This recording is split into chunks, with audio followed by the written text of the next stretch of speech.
Greetings and welcome to Pickled Watermelon Rinds, a guilty pleasure podcast featuring Antie Joan and Ontie, providing our zesty and marginally mature take on current events, pop culture, and trends. Now we invite you to sit back, relax, and enjoy.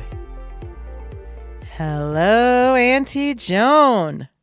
Hi, Auntie. How are you How this you fine day? doing? Oh, I'm just wonderful. How are you this fine day?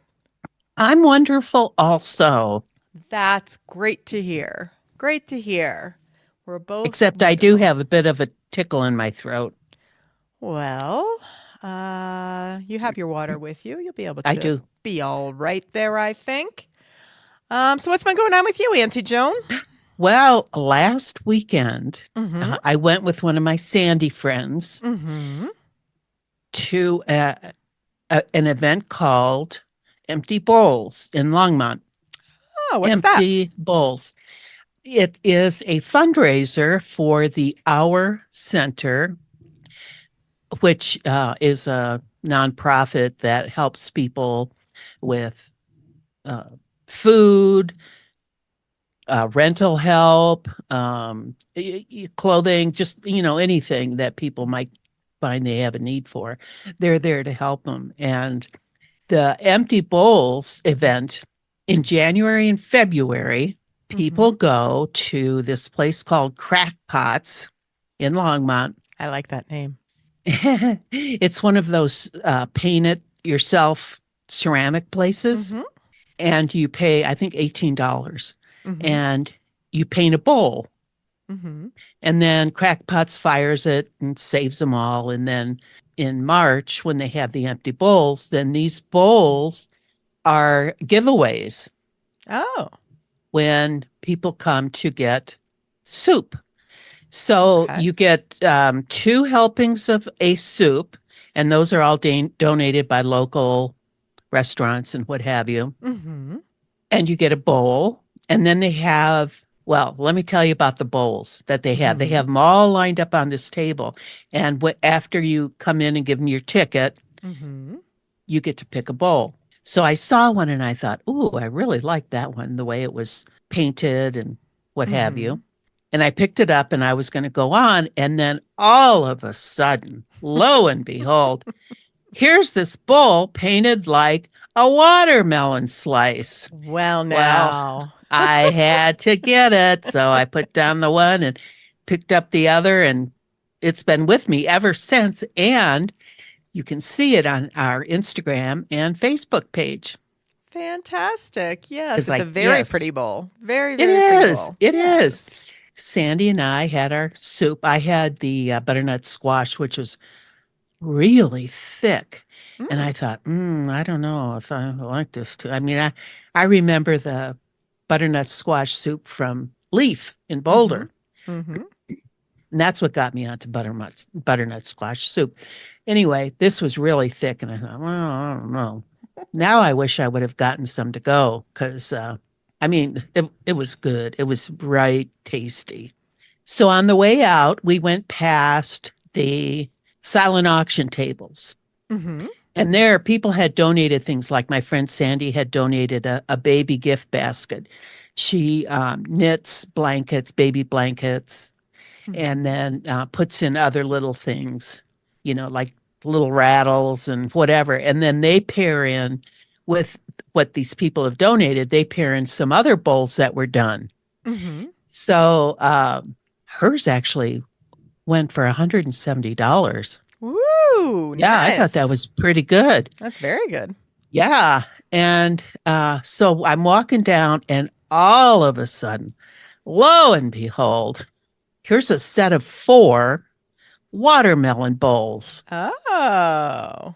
Oh, so I thought, well, I'll go and look online and, maybe I'll bid on it. Well, I did bid on it, and I won. Woohoo! More watermelon Yes, bowls. more watermelon bowls. So that was my excitement. That's very exciting. I love Yeah. that. I love Yeah. that. That sounds like a really good event. And So it was it's very well attended, very hmm well attended. They had it at one of the high schools in Longmont, hmm and it was packed, hmm which is wonderful. So that event is now finished. It's finished. It's I finished. can, yeah, I still have to pick up my bowls, but hmm hmm once I do, um, I will put them on Instagram and share it on Facebook Fantastic. That because sounds they're pretty awesome. awesome. They're pretty awesome. That sounds great. I think so you mentioned that the to make the bowls at crackpots is a $17 basically donation because you're leaving your bowl there. You're $18. Yeah. $18. Yeah. Now, what was the cost for you to go and enjoy soup? Well, now my friend Sandy got a complimentary ticket because Ah, she donated something. gotcha. Mine was $25. Okay. So you walked So away with 2 helpings of soup and a bowl to take home yeah, with yeah. that. Nice. Nice. And you got the silent auction to get even more things and you got your wonderful gifts. Yeah. That's To spend fantastic. even more money. Well, that's excellent. Excellent. Yes, yes. Maybe in our synopsis of this episode, you can include a link to that so folks can. Well, you did in the post. Never mind. You did in the post, the Instagram and Facebook posts. You Oh, included a link. yeah. You did. Never mind. Never mind. Very nice. Very nice. We also S- had a pretty big weather event over the Oh, did we? past week. Here in the sunshine of Colorado, where they say we get over 300 days of sunshine a year, we got a bit of a blizzard come through at my house at, like I said, just under 9,000 feet. My neighbor said he clocked the totals at about 4.5 feet of snow Oh my here, gosh. starting really Wednesday, about midday, all the way through Friday morning. And it was a lot of snow. Yeah, yeah. Just crazy. And Auntie I Joan, you think got some snow, but not quite as much. But still, no. it was an event for Boulder though too, because it was still more than you guys normally get. I think we got a foot, Mm-hmm. I'd say. Yeah, there's parts of the county I live in that are still digging out. Our county did have the record snowfall, not at my house, a little bit higher, Mhm. at about 65 inches of snow total. So over 5 feet of snow, folks. That's pretty significant in such a short period of time. Very hard to keep up with and maintain, and the crews have been working round the clock to make sure that we all have basic access. There's still people that are snowed in. A lot more people that are on that are on private roads and don't have Mm. county or state or town plow service. Those folks still need a little bit more help with snow removal, but for the most part, the major roads are looking much better. There's still more work to be done. They'll be working on those roads probably through the next week. We did end up actually declaring a natural disaster. Really? Yeah, for Really? our county. So it was pretty significant. Wow. And I missed it all because I was in sunny Savannah, Georgia. Georgia. I was in Georgia. I never traveled during the spring because you never know about snow. Yeah. But a friend and I decided we wanted to check out Savannah and decided to go this week. And then after that is when the forecast came through. But my wonderful neighbor was very kind and cleared snow for me while I was gone, above and beyond what a good neighbor is. He's an exceptional neighbor. I would say so. And he had a system and he definitely stayed on top of it. By the time I drove home on Saturday, so day after all the activities were really mostly over, you could actually see the base of my driveway again, which Wow. was Wow. pretty incredible. So I do thank him profusely for all of his help. But yes, Savannah, Georgia. It was beautiful, sunny, 70s. The highest it got up to was about 79 degrees. It's Oh my beautiful gosh. breeze. No humidity, which is unusual, although for this time of year, more, understandable, but we definitely hit some beautiful weather. When you went through the parks and stuff, Oh, are the spectacular. trees green there, The or are trees they are green. The azaleas were in full on really, bloom. It really? was spectacular. The Spanish moss hanging off the trees. Just you can't beat it. It was beyond gorgeous. I don't even know how else to describe it. I've never been to Savannah before. I love the old architecture of the homes. I love the parks, the squares that just pop up as you're walking out down streets. I'm sure it's not fun necessarily to drive around those if you're a local all the time, but for tourists like us, it was pretty easy. But yes, I met my friend who wanted to be called Auntie Bethy. Auntie Auntie Bethy. Bethy met me there. And we had just such a wonderful time. The food was exceptional. The drinks. Oh, by the way, it's open container carry there. What? It's just like Bourbon Street or the French Quarter in New Orleans. So we didn't take advantage of it much, but a lot of people, a little bit. It was too much of a pain. Well, we did it once and they gave us, because it was like a mimosa type drink. So they gave us a to-go cup that was on the smaller side. So as you're walking, it's just sloshing and getting all over you. So at that point we decided, you know what, we'll just drink our cocktails where we are and not carry them around with us. I did see people with larger, more like, pint size plastic cups that they were getting as to-go cups and, with beer primarily. That made a little bit more sense. That probably would have been a little bit more manageable to carry around with us, but you probably need to train for that, Probably. We didn't plan very well for that one, but that's okay. We had our fill. We were just fine. No complaints. Shopping was nice. We took a nice boat ride, a riverboat ride on the Savannah River. Like I said, everything was just lovely. Just lovely. I would definitely go back to Savannah again. We did not make it over to Tybee Island. We had talked about it, but we decided to stay local. What is that? It's an island that's about 30 minutes-ish from downtown Savannah. It's just it's on the ocean. So you can actually go and sit on a beach, and then they have restaurants. And neither of us have ever been there, so we don't 100% know if they have like shops and things like that. We were going to go check it out, but we changed our minds and just decided to stay local. So once we were in Savannah, we pretty much just stayed in Savannah. Well, next time you can find out. Exactly. That's what we talked about. So yes, fun trip. And it was good catching up with Auntie Bethy, who I don't see very often these days. She doesn't live in Colorado anymore. So when we can get together, it's always a fun time. Good times. Well, welcome back. I'm glad you made it safe and sound. Thank you had a you. great trip. Oh, I think you forgot to tell us about the specialty dish that you found back there in Savannah. I did. My most favorite thing is not Southern in any way, but it was at Crystal Bear Parlor. And it was just a pretzel. The pretzel, a soft pretzel, the size of a steering wheel. And Auntie Bethy said, "We're just going to split one, right?" And I gave her the daggers for my eyes and said, "Absolutely not. Get your own.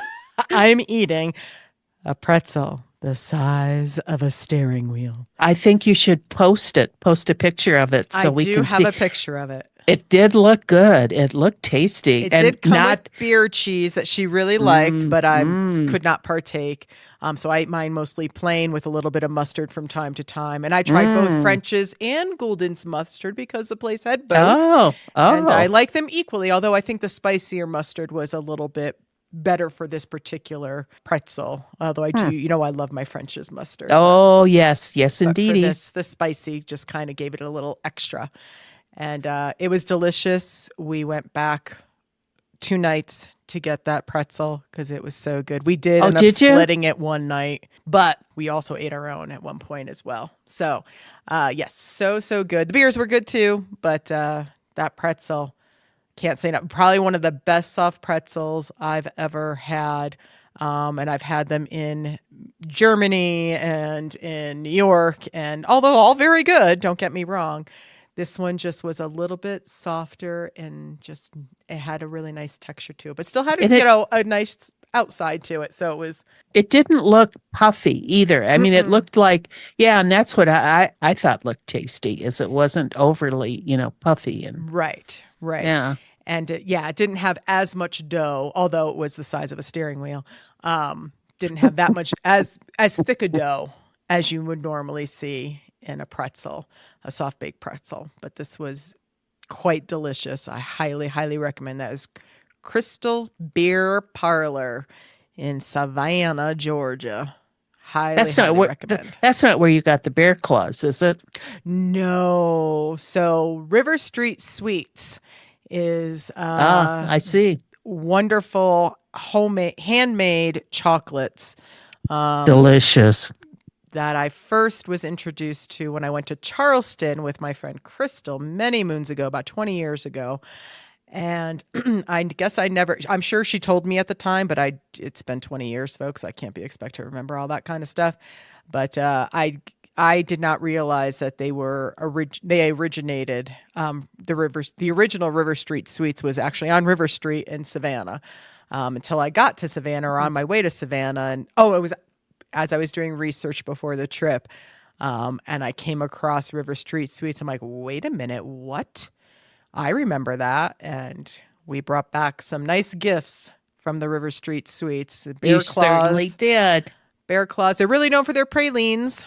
But pralines are, some people like them, some people don't. So I usually go with the bear claw. They also have really good milk chocolate and dark chocolate coconut clusters. All delicious, everything from there. You really can't go wrong with River Street Sweets. You can buy stuff from them online as well if you so chose to do so. So River Street Sweets.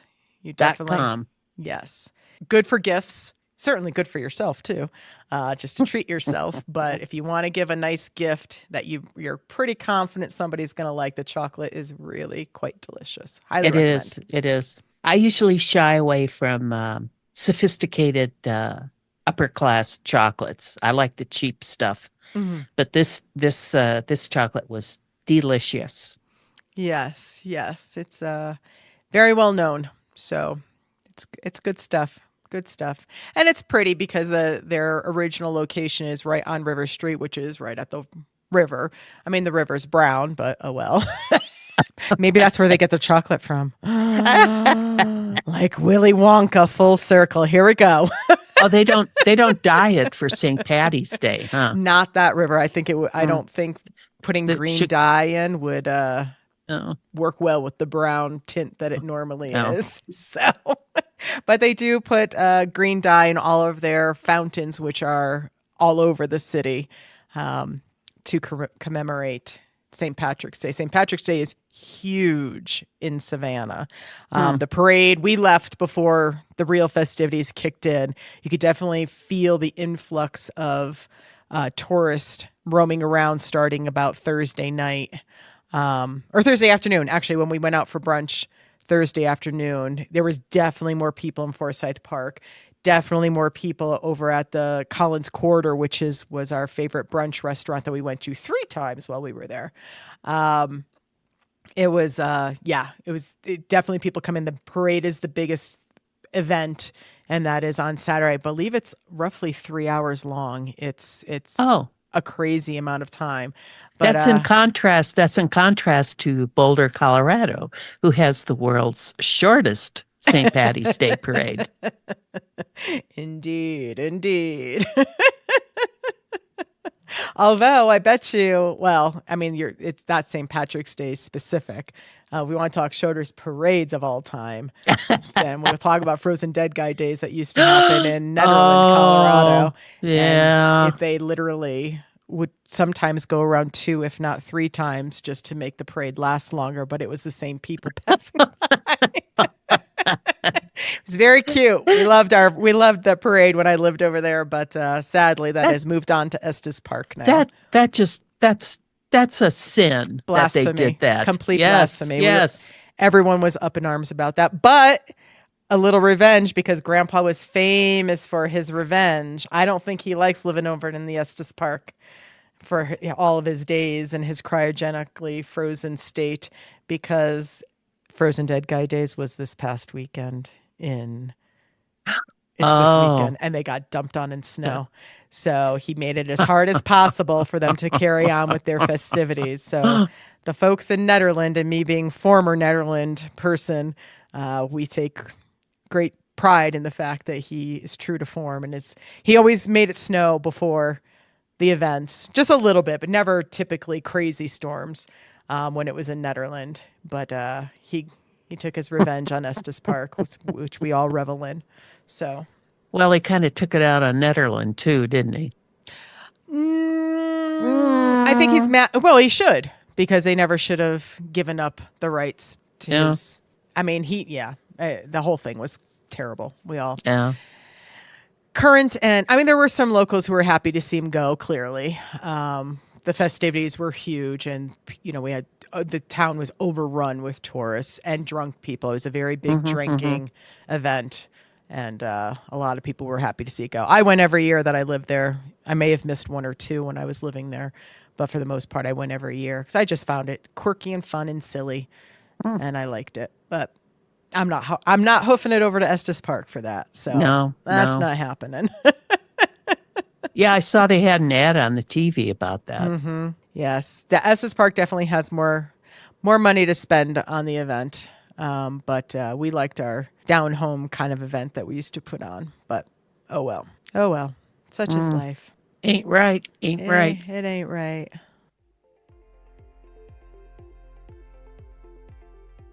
Welcome back. Welcome back. Welcome back. Welcome back. Are we going to start singing that every time? Vinnie Barbarino. Vinnie Barbarino. And Juan Epstein. Yes, that's right. And Mr. Cotter, of course. Mr. Cotter. Mr. Cotter. All right, shall we get into what we are watching, Auntie Joan? Would you like to kick us off? Let's see. The other week, I tuned into the Oprah special on Ozempic and the other drugs that everybody is talking about. Yes, it was called Shame, Blame, and the Weight Loss Revolution. Thank you. You're welcome. She made some good points. You watched it too, didn't you, Auntie? I did. And what was your takeaway from that? I thought that, her getting it out there that people understand that obesity can be a disease. It's not necessarily everybody who's obese has the actual disease, but it is more prevalent than people think. And I think of our pal Bill Maher, who likes to put down overweight people and obese people quite a bit on his show, basically just saying, just stop eating. And if it had been that easy, I would not have been heavy my whole life. And so I do appreciate, getting the word out that it is more than just, just stop eating. Just don't eat as much. Yeah. It's like, again, if it were that easy. And I like that she brought to the oh, go ahead. Sorry. I hate it when he pretty much says that. He's just a very unsympathetic and I think limited in his opinion as to people who are carrying around extra pounds. I agree. I think those who have never had extra pounds can't wrap their head around it. And I do like that, Oprah's program brought to light the what they called food noise, which is people who do have obesity as a disease. They think about food a lot. And it just, and I liked that, when Oprah was talking, she was basically saying, she's like, I talked to somebody thin and they're, the whole just stop eating or whatever. They're like, oh, so you don't think about food 24/7. Like, and supposedly these drugs, Ozempic, Mounjaro, I'm sure I'm saying that wrong. I always say it wrong. Wegovy and Wegovy, they all, supposedly calm that noise, so that, and one of the people that she interviewed right at the beginning was saying that, they heard voices about food constantly. Well, they didn't hear voices. No, that's what she said. They were in. She said she heard voices in her head, of course, yes, but she heard voices in her head about food. That I thought went out, and maybe she does. I don't know this person. I don't know what's going on in her head. Maybe she does, but I think the better description is the food noise of you're just constantly thinking about, at breakfast time, you're already thinking about dinner, and it's funny because oddly enough, for being overweight my whole life and obese for points in time, depending on where I am on the spectrum at the time. I've gained and lost and gained and blah, blah, blah. Right now, happily at the overweight stage, working towards getting to a good BMI, but right now still in the overweight stage, but was just recently in the obese stage. I don't like breakfast. I don't think about what I'm going to have for dinner. I'm not that person. I'll get a little bit close. Once I get hungry, I'm like, oh shit, what am I going to eat now? And then I'll slap something gross together and eat that, but I don't necessarily constantly think about food. Although when I'm going on a trip, most of my friends that I go on trips with are about what activities are we going to do? And I'm like, which restaurant are we going to? And I come up with a big long list, partially because I am vegan. Yeah. So I have to do a little food research ahead of time. But at the same time, no. I just want to eat when I'm there. I want to eat. I want to drink. And yeah, good. And we can go see some stuff. But the primary focus is eating. So, yes. Someone who is obese, I've had a lifelong of diets and what have you, back to when, I was in my early 20s and got on some diet pills, which were speed, basically. Dexatrim. I did Dexatrim when I was 12, I think. This was prescription drugs. Oh, yeah. From a doctor. And let's see, I would have nothing for breakfast. I would have a Coke for lunch. And then for dinner, I would have some protein and a vegetable. And, that was about it. I didn't think about food because I felt so good. Those pills did make me feel good. And then I just managed to maintain for years. And then when I moved out to Colorado, all of a sudden I gained like, I don't know, 30 pounds or something. Now I'm 5'8", so 30 pounds isn't a lot to gain. I mean, you can gain 30 pounds and not look obese, and not be obese at 5'8". I decided to try Weight Watchers. I lost a lot of weight on Weight Watchers. I went down to 135 pounds, and I'm 5'8", like I said. And I still thought, of course, I was fat. But that's when I started thinking about food all the time, at least in my memory, because you had to know what you were having for breakfast, what you had having for lunch, what you were having for dinner, what your two snacks or desserts were, or whatever. So, and keeping a food diary, all that stuff. It just, food became so important. And after that, it's like, yeah, food became a big thing to think about. And then when they went to points. When Weight Watchers went to points, and you had to count how many points you had, blah, blah, blah. So I think Weight Watchers is a well-balanced diet, but I think it can lead to some things like that, a food obsession, basically. So, and I did think it was interesting that Oprah is no longer on the board for Weight Watchers because she was preparing for this special and wanted to, be as agnostic as possible, and had the CEO of Weight Watchers on. And now Weight Watchers is even not promoting, but at least going down more of the path of that these drugs that are on the market now, typically for type 2 diabetes. That's where they first got introduced. And then people started having the effects of weight loss as well. So now they become kind of more known for their weight loss potential versus, maybe they're still good for type 2 diabetes. I don't know, because I don't hear about those things. I don't have type 2 diabetes, so I don't pay attention to what's going on in that world. But I do pay attention to what's going on in the weight loss world. Well, one of the side effects of people getting on board with all this weight loss with these drugs is people who do have type 2 diabetes are running into shortages of their drug. Right. That's not necessarily good. No. I think if people are really obese, why not take it if you can? Of course, except for the cost. And one thing I don't think Oprah did a very good job with was talking more about the actual side effects from the drug itself. She only interviewed one person who was vomiting profusely and had to get off of whichever drug, and I don't remember which one she had taken. And Oprah had asked her, would you consider trying a different one? And she said, I don't know, because, I don't want to have that happen again. Now, the side effects aren't, necessarily everybody's going to have them.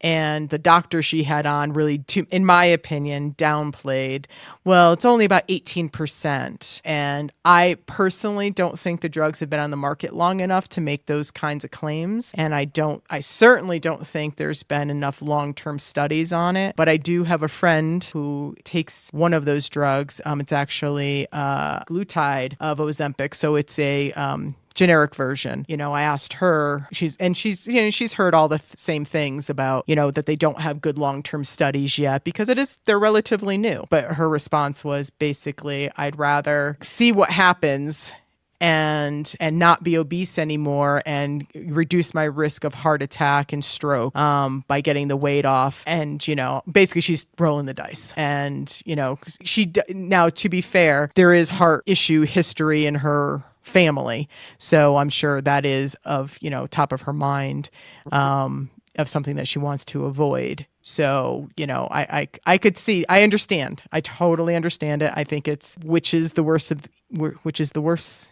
evil. I don't have the answer to that, but I also don't think those doctors did on Oprah's show either. So I was a little disappointed with the way she portrayed that. I did notice when the doctors were shown on the screen, it was either then or some other point in the show, there was a little blurb across the bottom that said something about them being affiliated with one of those companies. Yeah. And that also impacted their credibility with me right off the bat because, are they just saying these things for the money? Are they, you'd like to believe that they're not, but So and some of the side effects that, my friend experienced was, just some light nausea. She said it wasn't terrible. It just, when she felt it, and it usually happened within a couple of hours, I think, or sometimes a day or two after the shot. And she would just not eat for a little, until it settled. She wouldn't starve herself or anything like that, but she would just, go easy with eating until she settled down. And that's all she experienced. But then she had a friend of hers experiences constipation on whichever one of those drugs that she's on. And so she only gets the shots. The shots are supposed to be weekly. And so for her, she only gets the shots. She doesn't get them every week, the woman who has the constipation side effect. But you do supposedly have to drink a lot of water. My friend didn't specify if there was an ounce, recommendation that you should hit every day or anything like that. She just said you should drink lots and lots of water. You have to stay hydrated when you're taking those drugs. Well, that would be an issue with me because I have to watch my liquid intake because of congestive heart failure. So, that would be an issue for me. They do, I guess, Medicare last week started approving it for weight loss, as long as it's also paired with heart disease. They will refund or cover some of that prescription for people on Medicare. Right. So I'm not sure exactly. I tried to find out exactly which heart disease they were talking about, but nothing was specified quite that I could find yet. Yeah. So I don't know if my condition would be covered under that or not. True. Because I think it can be really costly. I think my friend said that if you get a prescription from a doctor, it's $1,500 a month. She gets her semaglutide of Ozempic from a wellness clinic, and that's still $400 a month.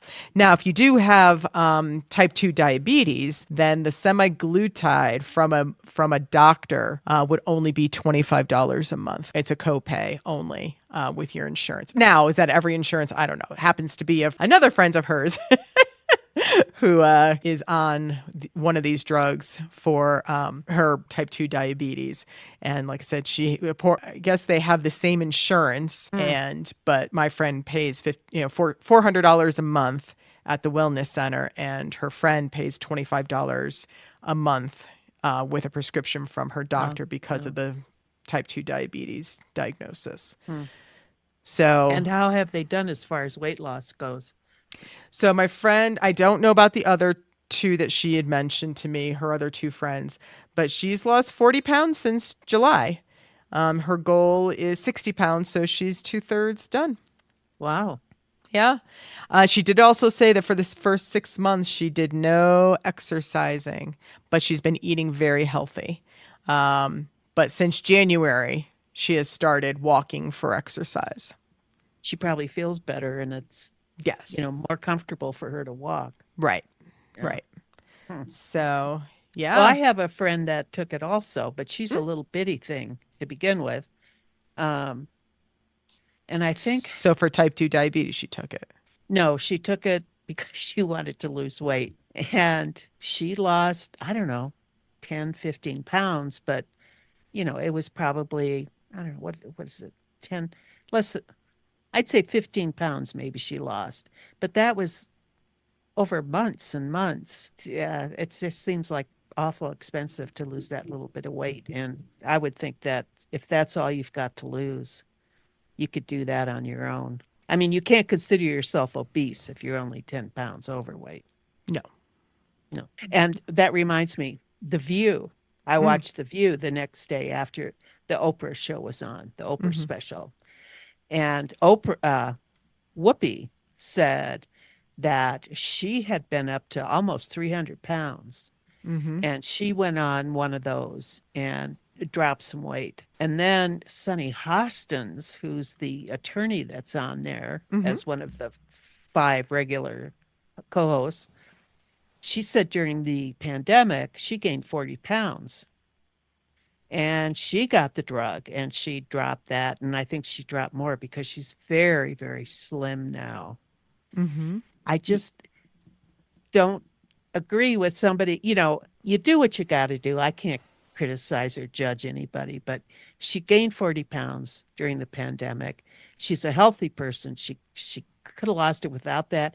And who's to say that weight's not going to come back once they get off the drug? Well, yes, exactly. I don't know again, there haven't been enough long-term studies yet to fully give you the full picture on these drugs. But most will say once you go off the drugs, you'll get your weight back. So to maintain that weight loss, you may have to stay on those the rest of your life. But I don't think you can, because my friend said that at least her doctors said that they can only prescribe it for a year.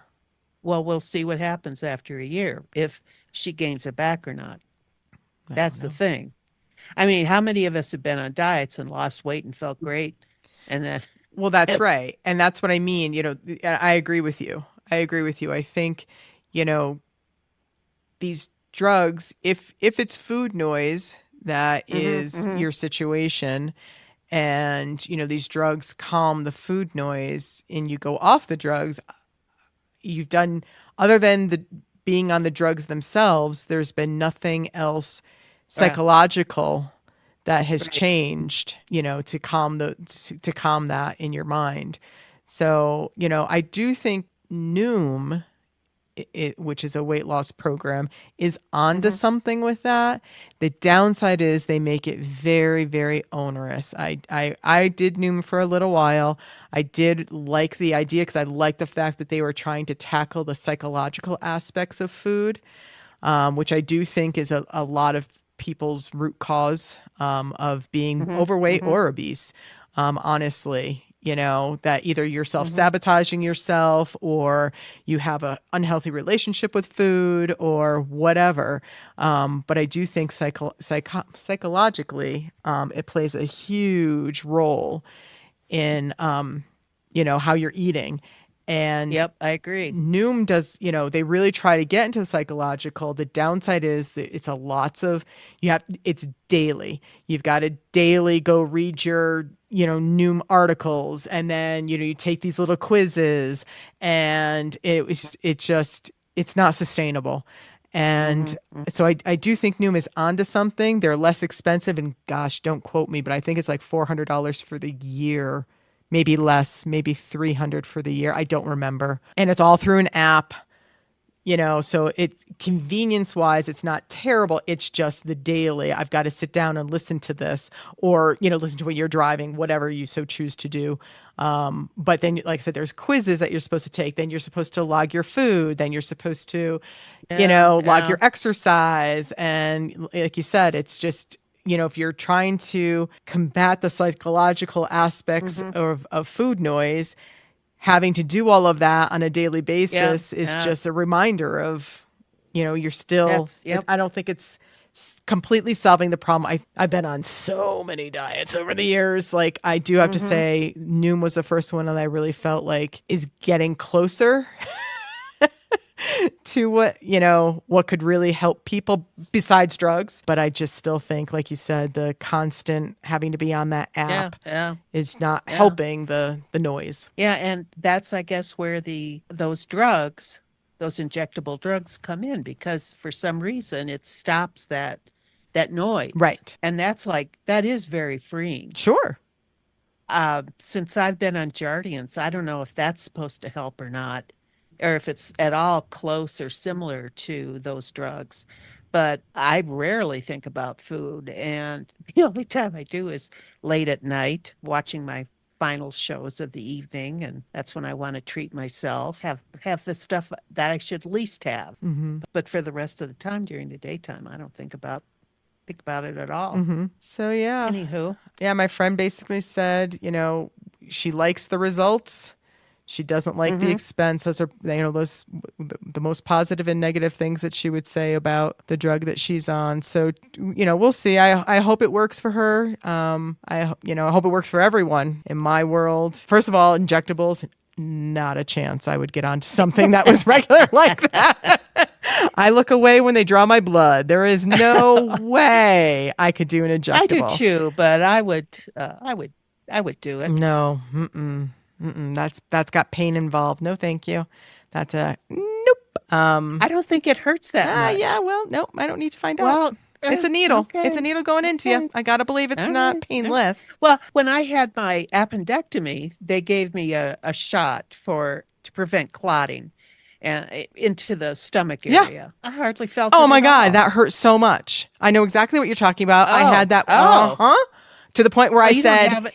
is this really necessary? And I said, well, because of your family history and your father's history with blood clots, we really do recommend it. And then I just looked at him like, I don't want it. And she's like, you can refuse. I'm like, refused. Move on. And that was the last shot I got. Oh, so you don't even know. You Oh, don't even know no. if it This hurts was or after not. 2 shots. Oh. Yeah. Oh, they only gave me one. Yeah, no. It was no joke. I did not enjoy that at all. And as soon, You don't have enough fat on your belly. That's the problem.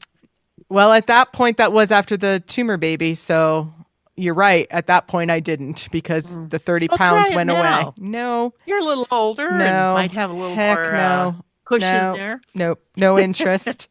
No interest. I mean, unless I had to do an injectable for like my life, I would do it. But no, not as an option. No way. Not a chance. Well, supposedly they are coming up with tablet forms and Then they, I would consider that. and generics. And they've also said that since Medicare is now covering it for obesity with heart disease, that other insurance companies may also pick it up. Right. Your other Right. insurance companies may pick it up. So follow suit. That would be good. I do think there's quite a few people who could benefit from it, from a weight loss perspective. I do, like I said, I'm leery about drugs in general. So I'm definitely more of the mind of I'd rather not take a drug if I don't absolutely need to. So I'm still in that mode at this point. So I would do everything I could before I tried that. And I've talked to 3 of my Mm-hmm. doctors about Mm-hmm. it. 2, my primary care physicians and my um, cardiologist. Mm-hmm. And when I've mentioned it, they don't say, yeah, yeah, you should do it. Mm-hmm. It's like, you could, but they feel that once you go off it, Mm-hmm. it'll come back. And so I don't know. Mm-hmm. So I haven't tried it yet. Gotcha. Well, I will say that my friend also mentioned as a positive that she did get blood work prior to starting the glutide of Ozempic in May of last year, and then had blood work done again in January, so months after she had been Mm. on the glutide for Ozempic. And her cholesterol went down 29 points. Wait, no, sorry, 31 points. I Wow. can't do math in my head very quickly, apparently. 31 points. 31 points. And her AC1 dropped a full point. Hmm. So she's definitely seeing medically through Yeah. blood Yeah. work that losing the weight has, helped given her health benefits. So that's Hmm. exciting. That's exciting. Yes. Yes. Now, when people have had their gastric bypasses and stuff like Mm-hmm. that, they would see dramatic decreases in their blood work also. Yes. Just I don't know, they would attune it more to, or consider it more a result of bypassing. I think bypassing some of the stomach or something. Mm. But yeah, the glucose and cholesterol and all that stuff would go down. Mm-hmm. So, but that's I'll take a shot in my belly any day over a gastric bypass. Well, those are this. I mean, it's the same thing with gastric bypass. You still have, many people gain the weight back Yeah, because yeah. they learn, right off the bat, Yeah. you can't eat as much. So you're eating much Mm-hmm. smaller meals. Mm-hmm. But over time, your stomach starts to Yeah. stretch and the Yeah. band that they put in starts to stretch. And that just kind of, if you're not learning better habits, or, getting rid of the food noise, Mm-hmm. however that, you can do that for yourself, whether that's through drugs or whatever, I don't think any weight loss really works well until you get your psychological Yeah. not stigmas, but just start thinking of food differently. And but Yeah. I've tried the whole, food is fuel. It's not, I should actually eat what I don't like, because at least I get the fuel and I'm not going to overeat because I don't like it. So, but I Maybe don't it's an do it. acquired taste. I don't do it because I like food and I like the way it tastes. And, so, yeah, I don't know the answer. Yeah. My friend that did the Ozempic or whatever, she said, yeah, she doesn't eat much at all anymore. Hmm. Hmm. My friend said she So, can still eat, meaning, can eat quite a bit, but she's not thinking about food all the time.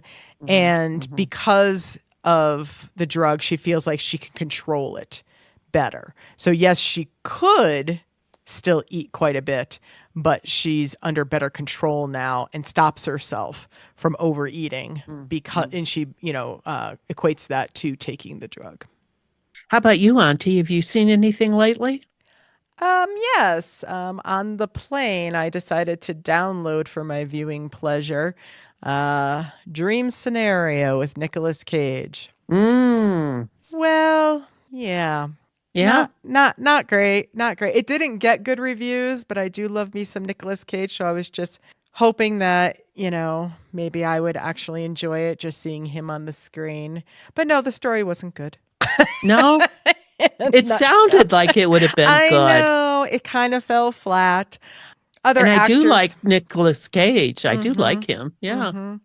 Some other supporting actors in it were Julianne Nicholson, Michael Cera, Kate Berlant, Dylan Baker, and Tim Meadows. There were a Oh, bunch Tim of others. Meadows. Yeah. He played the dean of the university that Nicolas Cage was a tenured professor at, and they were friends as well. But the premise was that randomly people were having dreams about Nicolas Cage's character, who had never met him before, or did know him. It was kind of a combination of both, and he had a very benign existence in the dreams. He wasn't really engaged in what was going on. He just kind of appeared in everyone's dream. So if somebody was having a nightmare, Nicolas Cage would appear, but he wasn't threatening in any way, nor was he helping. He wasn't trying to help them either, because even his daughter had dreams about him, and she was not a super. I mean, for her it may have been super terrifying, but she was like floating away at one point in her dream, and Nicolas Cage's character was there, but wasn't trying to stop her from floating away or anything like that. So he just was. He kind of just made an appearance, and then something got triggered in real life, which was so unrealistic in my opinion. Yeah, it was some woman, a young woman, much younger than him, that was at this agency that he was trying to get signed on to, because once he started figuring out that he was in all these people's dreams, the press got a hold of it, and he became, semi-famous there for a little bit, getting his 15 minutes of fame. And so he ended up going to an agency that was going to help him. He really wanted to write a book and get his book promoted. And they, of course, wanted him to do, silly things that were associated with these dreams, like a Sprite commercial was a big thing that they wanted him to do. And he really wanted nothing to do with it. Anyway, there was an assistant or something at this agency who apparently had sexual dreams about him. And they ended up going out to a bar and then back to her apartment to basically act out her dream. And he had a little premature ejaculation action going on. And then from that point, and left her house or her apartment in embarrassment. From that point on, everybody who dreamed about him, he was violent, dangerous, strangling them, killing them in some way. So now his students didn't want to be around him anymore because they didn't feel safe. And I'm like, it's a dream, folks. I did air quotes. I know you all didn't see that, but I did air quotes to Antie Joan, because it just was like, seriously? So he ended up getting canceled. He got asked to leave the university, even though he was tenured. He got asked to leave the university because no students wanted to take his class, or very few. There was like a handful of students that apparently didn't have dreams about him. And they just all, the ones that did, felt unsafe, and they wrote loser and spray paint on the side of his car. And I was just like, again, these are dreams, people. You knew, I mean, he was your professor. And then friends of his and stuff would have dreams, and they didn't want anything to do with him. And I'm like, but this person. And again, these are dreams. He's not responsible for how you're dreaming. I think it was trying to poke at cancel culture. I don't honestly know the point. There's articles out there. I didn't want to give this movie any more time than I already gave it. So I did not research it in any way, but like it just blipped up on my Google search saying, what the dream, what dream scenario means, or, the meaning behind it. And I'm like, no, you're not getting any more of my time. I just wanted to look up the supporting actors' names. That's the only reason I went out to the Google machine. But yeah. And then another event happened. And honestly, I can't ever remember because I was so over the movie by this point. I can't remember what I think he just had a meltdown. Oh, he did. He went on to social media, Twitter, I don't know what it was, and was apologizing and crying. He's like, this isn't me. You guys are dreaming about somebody who, it's not me. But he was just so upset that he was losing everything. His wife didn't want anything to do with him. He ended up getting separated from his wife. It was just Oh my ridiculous. gosh. Yes, again, all went too far, in my opinion. Over dramatization of cancel culture is how I walked away with it. But after that, everybody stopped dreaming about him. It just came to an abrupt stop. And then he went on to write this book, but he was still promoting it very, the Freddy Krueger-ness of his character, is what they were really promoting to, it was just, in a nutshell, bad movie. Love Nick Cage. I would give it 2 watermelon rinds. Only because 2 though. Yeah. I would only, there were some funny, there was some funny dialogue in it that kept me semi-engaged, but unfortunately, even Nicolas Cage could not bring this movie back. It just wasn't good. So there you have it. That's my assessment. Well, geez. I still might watch it. Watch it at your own risk. Yeah. Maybe you'll be more inclined to go read about more what, why they made the movie and what the true meaning of it was and all that. I don't know, but I didn't get much out of it other than I thought it was just over dramatizing cancel culture is what I walked away with. Yeah. I don't know. When you mentioned Nicolas Cage, I flash back to Peggy Sue Got Married. Oh, such a good movie. Really, I loved him in that. Such a good movie. That whole movie was good. And there's a scene where he walks in, was it to the reunion? And he gives a look at who played his ex-wife or his I don't remember. Anyway, he walks in and he sees her and he just gives her this look like, hey. And it just he did it so well. Yes. So well. Yes. I loved Nick in Moonstruck, of course. Oh, yes. So yes. Good. So good. And then he has a wonderful Christmas movie. It's kind of like an It's a Wonderful Life-ish, but not. I'm trying to think of the name of it. Something Man. Oh, Family Man. Cute movie. I do watch it every Christmas. It is in the rotation for my Christmas movies. And then one that he did with Shirley MacLaine, where he was a Secret Service agent, and she was a former president's wife, and he was assigned to her detail, and he just wanted to be, with a Secret Service agent to the current president, and he was assigned to the wife of a deceased former president, and they end up forming a better bond and all this wonderful stuff, and loved him in that as well. But like I said, there's I could go on and on. I do really like Nicolas Cage. He's made some stinkers over the years. Actually, what he got the Oscar for, I didn't like at all. Where he was the drunk guy. Something Lost in Vegas or what was that? Did not like that movie at all. But I think I started watching it and couldn't finish it. It was so down. Yeah. I just did not enjoy that movie at all. But most movies of his I do tend to like, but not this one. So dream scenario, 2 watermelon rinds from Ontie. Well, thank you for sharing. You betcha. Hi, welcome back. Welcome back. Now we're in the part of our program when we talk about commercials we have to talk about. Let's talk about dude wipes. Why? Why was this product ever created in the first place? And secondly, the commercial is ridiculous.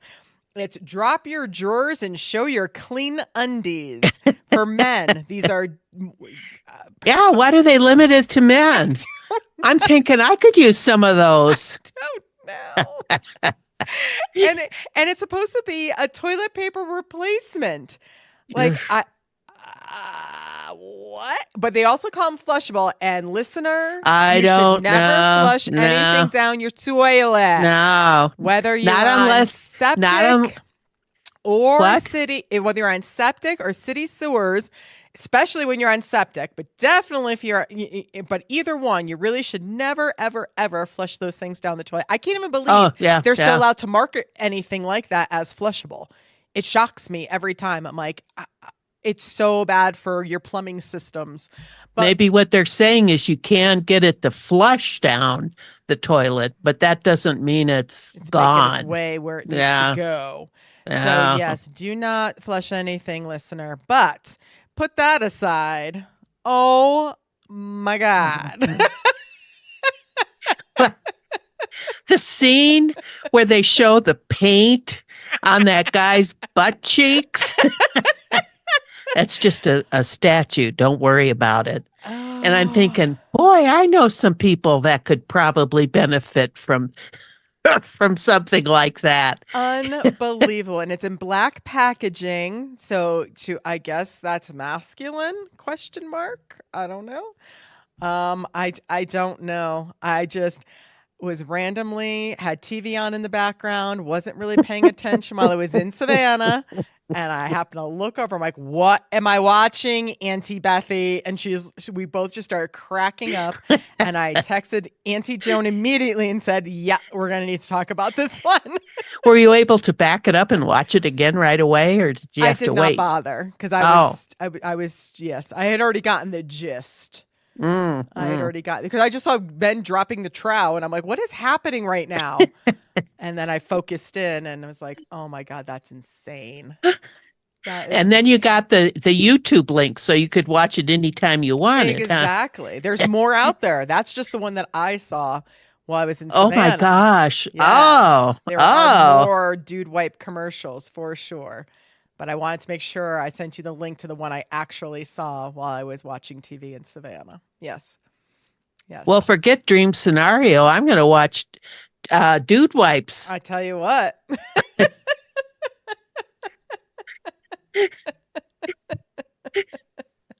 I mean, honestly, do you know any dude that would, unless they had a significant problem or their significant other was like, you got an issue and you got to fix this. I can't see a single man going out and saying, you know what I'm going to buy today? Dude wipes. Because they don't give a shit. Because I care about my personal hygiene. Nothing. I got nothing. I got nothing for I don't give a shit. That was funny. Sorry, what were you saying? I get it. My mind was somewhere else, I guess. Very good. Comeback. Yes. A double entendre. Indeed. Yeah, so I just think it's an unrealistic product. I can't believe it does well. Maybe it does. I don't know their marketing demographic. I think you should get some and try it. Hasn't everyone had a bout of explosive diarrhea in their life? And that's what I think the paint is significant. I think that's what it's trying to represent. Gotcha. So rather than trying to, wipe up with the dry toilet, you get those big dude wipes, and I bet I might look into those. Okay. Well, you try that product and you let us know what you think of it. And I think they might make great stocking stuffers at Christmas. Oh, I do love the stocking stuffers. And I do love a bowel in some way. You and somebody else we know. Yes. Auntie Mare. Auntie Mary. I do like to get her something urinary related every holiday. Shout out to you, Auntie Mare. Shout out to Auntie Mary. Oh, speaking of, we should talk a smidge just for a second. I told you how my friend that I went to Savannah with wanted to be referenced as Auntie Bethy. And she originally grew up in Michigan. And we had talked about on the very first episode, so we're going way back now, that we thought the auntie versus auntie was a or regional thing. And I forgot to mention way back when Auntie Mary first listened to our first episode, she made sure to let us know that when she was growing up in Wisconsin, she used to reference Where I also grew up. Correct. She Part-time. said, yes. Until I was in second grade. All right. And she said, let's get back to Auntie Mary. She said that she would call her relatives growing up aunt. So it is not necessarily a Midwest thing versus a Northeast thing or, regional per se. She said the only reason she's called Auntie Mary and you're called Antie Joan is because her sister, who also grew up in Wisconsin, in the same house, as a matter of fact, same house, and she wanted to make sure that her children called you aunties. And Mary has no idea where she got that from. Now, we haven't asked Marcia where she got that from, but that might be something to follow up on. So I just wanted to circle back to that and make sure folks were aware. So anybody who may have said or yelling at us through the pod, in your privacy of your own home or whatever, yelling at us as we said that, no, it's not regional. Well, we're right there with you now. We've been corrected. So see, we can't even then say, well, it's a Polish thing because Marcia and Mary came from the same household. I think. And nor is Auntie Bethy Polish. So you can't say that. Yeah. I think Auntie Mary is misremembering. Oh, I don't know. She maybe was it was adamant about that. That was the first piece of feedback she gave me on that. Maybe it was the nuns. It could have been the nuns that pounded that into her. I don't know. But I thought I'd share that, something that we learned after we made those bold statements in the first episode. But well, this will be a great thing to discuss at our next family get-together. There you go. And you guys can get mad at me because I question. Well, we usually do. Well, that's true. That's true.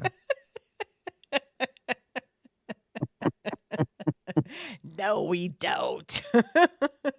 What's sad is that Auntie Mary, Auntie, and myself usually like to go to the kids' table and sit there, the three of us. That's in reference to our marginally mature take on things. And there was one Christmas where some dude tried to join us, and maybe we let him know. Dude wipes. He what? Maybe he uses dude wipes. Maybe he does. And we were quick to tell him it was saved. That seat was saved for another sister. Yes. But what did he say when he came up to the table, Auntie Joan? I don't remember. Wasn't it something about what you do look like girls all talking? Remember? I don't remember. See, that wasn't important to me after a while, so I just you let it go. Yeah, let it go. Let it go. We still don't let him sit with us. No. No. I think he was out to pick up somebody else there, if you know what I mean. Yes, I do know what you mean. Yeah. I do know what you mean. Boy, I think we covered a lot of territory here. I think we did. Always a good time. Good times. So thank you to our listener. We appreciate you. And this is Auntie signing off. And Auntie Joan saying bye-bye now. Have a good day. Bye. Bye. We thank you for listening. And remember, when life eats away at your core, make pickled watermelon rinds.